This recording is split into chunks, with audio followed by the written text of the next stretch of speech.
अच्छे लोगों के साथ हमेशा बुरा क्यों होता है? गीता में श्री कृष्ण ने दिया है अर्जुन को इसका जवाब। श्री कृष्ण ने अर्जुन को जवाब देते हुए समझाई है, ये बात लोगों को उनके कर्मों का फल हमेशा मिलता है। गीता सार। आपने महसूस किया होगा कि जो लोग अच्छे कर्म करते हैं वो परेशान रहते हैं, वहीं जो बुरे कर्म करते हैं वो खुशी से रह रहे होते हैं। अच्छे कर्म करने वाले परेशान होते हैं कि आखिर उन्हें इतनी परीक्षा क्यों देनी पड़ रही है, जबकि जो अधर्म की राह में हैं वो खुश हैं और जिंदगी का लुत्फ उठा रहे हैं। अगर आपके मन में भी ये सवाल आया है तो आज हम आपको इसका जवाब देंगे। ये जवाब वो है जो भगवत गीता में लिखा है और श्री कृष्ण ने अर्जुन को दिया था। भगवत गीता में वर्णित कथा के अनुसार जब भी अर्जुन के मन में कोई दुविधा होती थी तो वो श्री कृष्ण के पास पहुंच जाते थे। एक बार की बात है, अर्जुन ने भगवान श्री कृष्ण के समीप आकर कहा कि वो दुविधा में हैं और इसका जवाब वो श्री कृष्ण से चाहते हैं। श्री कृष्ण ने पूछा कि क्या सवाल है? अर्जुन ने कहा, मुझे ये जानना है कि अच्छे लोगों के साथ हमेशा बुरा ही क्यों होता है, वहीं बुरे लोग खुशहाल दिखते हैं। अर्जुन के मुंह से ऐसी बातें सुनकर श्री कृष्ण मुस्कुराए और कहा, मनुष्य जैसा सोचता है और महसूस करता है वैसा कुछ नहीं होता है, बल्कि अज्ञानता की वजह से वो सच्चाई नहीं समझ पाता है। अर्जुन उनकी ये बात समझ नहीं पाए। इसके बाद श्री कृष्ण ने क्या कहा वो जानते हैं।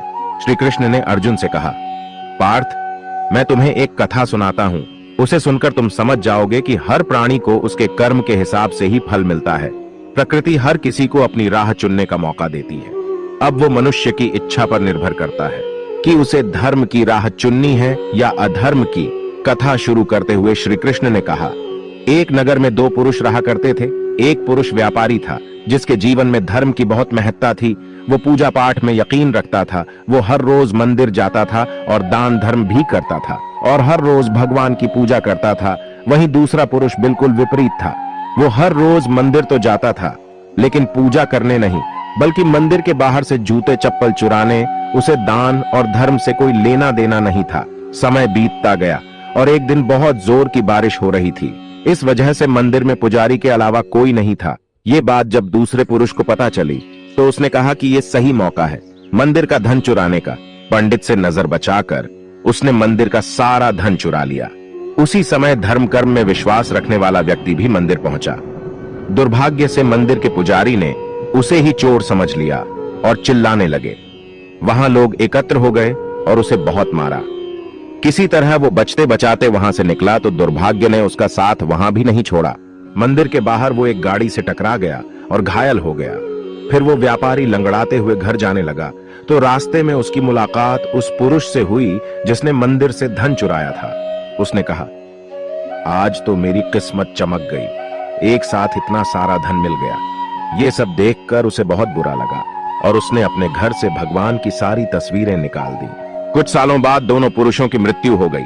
मरने के बाद जब दोनों यमराज की सभा में पहुंचे और भले पुरुष ने दूसरे व्यक्ति को देखा तो उसे बहुत गुस्सा आया।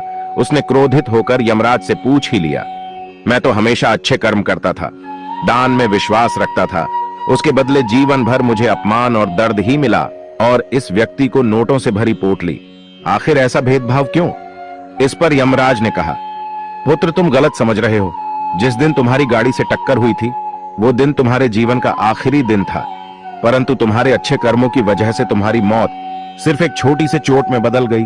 तुम इस दुष्ट व्यक्ति के बारे में जानना चाहते हो। दरअसल इसके भाग्य में राजयोग था, मगर इसके कुकर्मों और अधर्म की वजह से वो सिर्फ एक छोटी सी धन की पोटली में बदल गया। कथा सुनाने के बाद श्री कृष्ण अर्जुन से कहते हैं, पार्थ, क्या अब तुम्हें तुम्हारे सवाल का जवाब मिल गया? ऐसा सोचना कि भगवान तुम्हारे कर्मों को नजरअंदाज कर रहे हैं, ये बिल्कुल भी सत्य नहीं है।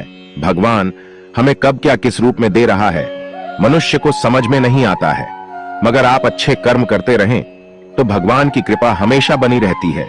इसलिए अपने अच्छे कर्मों को बदलना नहीं चाहिए, क्योंकि उसका फल हमें इसी जीवन में मिलता है।